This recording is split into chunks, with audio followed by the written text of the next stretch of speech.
ஓம் சாய்ராம், ஜெய் சாய்ராம். என் அன்பு குழந்தையே, தங்கமே, இப்போதே இந்த நொடியே நான் உன்னோடு பேச வேண்டும். அதிகம் எல்லாம் வேண்டாம். எனக்காக சிறிது நிமிடம், 2 நிமிடம் நேரம் ஒதுக்கி கேள். கேட்பாயா? நீ கேட்பாய் என்ற நம்பிக்கையில் இதை நான் உனக்கு சொல்கிறேன். எனது அன்பு குழந்தையே, வாழ்க்கையில் நீ தேடும் ஒன்று உன் கையை விட்டு தள்ளி செல்கிறது என்று யோசிக்கின்றாயா? உன் பிரச்சனைகள் என்னவென்று நீ சொன்னால்தான் எனக்கு தெரிய வேண்டுமா? உனக்குள்ளும் வெளியவும் இருப்பவன் யார்? நான் தானே. நான் உன் கண்களுக்கு புலப்படவில்லையா?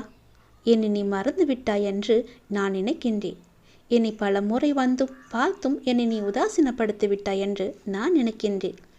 நீ அவ்வாறு செய்திருக்கிறாய் என்றால் அது உன் மனதுக்கு தெரியும். ஆனால் என்னிடம் பேசும்போது நடந்து முடிந்த கஷ்டத்தை பற்றியே நீ எப்போதும் புலம்பிக் கொண்டிருக்கின்றாய். எதற்காக? உன்னுடைய கஷ்டங்களை எல்லாம் நான் தான் ஏற்கனவே முடித்து விட்டேனே. அது தெரியாமல் இன்னும் நீ என்னில் புலம்பிக் கொண்டிருக்கின்றாய். புலம்பல்களை எல்லாம் முதலில் விடு.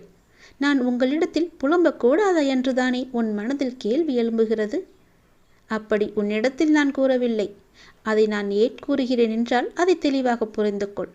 உன்னுடைய பிரச்சனை எது என்று நீ நினைத்தாயோ அந்த நொடியே அந்த பிரச்சனை தீர்வதற்கான எல்லா ஏற்பாடுகளையும் நான் செய்துவிட்டேன்.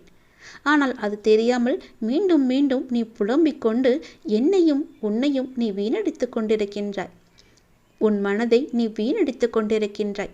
உன் மனதை நீ குழப்பிக் கொண்டிருக்கின்றாய்.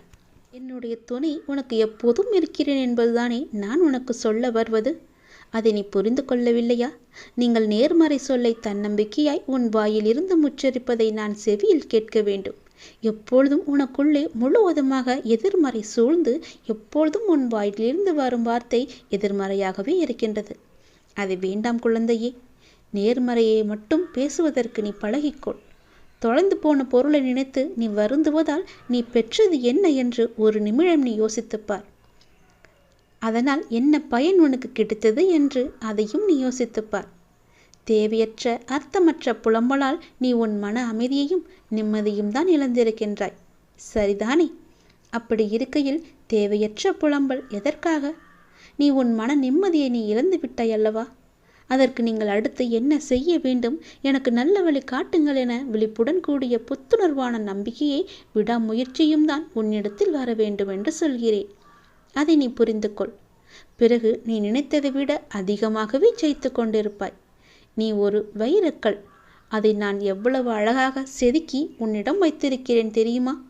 அந்த வைரக்கல்லின் மதிப்பு தெரியாமல் ஏன் இப்படி புலம்பிக் கொண்டிருக்கின்றாய்? அதன் வெளிச்சம் எப்படி பேரொளியாய் இருக்கும். அந்த பேரொளி போல உன் வாழ்க்கை வீசப் போகிறதே. சந்தோஷமாகவே இருக்கப் போகிறதே. மகிழ்ச்சி நிறைந்ததாகவே இருக்கப் போகிறதே. அதையெல்லாம் நீ பொருட்படுத்தாமல் இப்போது நடக்கும் கவலைகளை பற்றியே ஆராய்ந்து கொண்டிருக்கின்றாய்.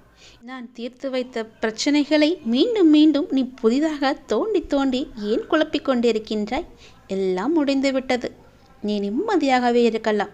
அது இன்னும் முடியவில்லை என்று உன் மனதில் தோன்றினால் நீ என்னை பார்த்துக்கொள் என்று என்னிடம் விட்டுவிட்டு நீ நிம்மதியாக இரு. என்னுடைய பரிபூர்ண அருளும் ஆசீர்வாதமும் எப்போதும் உனக்கு உண்டு. நான் உன்னை விட்டு விலகி போக மாட்டேன். கவலைப்படாதே.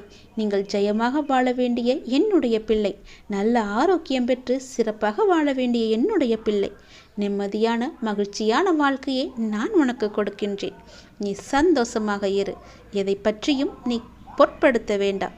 எல்லாவற்றையும் பார்த்து கொள்வது என்னுடைய பொறுப்பு. நிச்சயம் உன் வாழ்க்கையில் நல்லது நடக்கும்.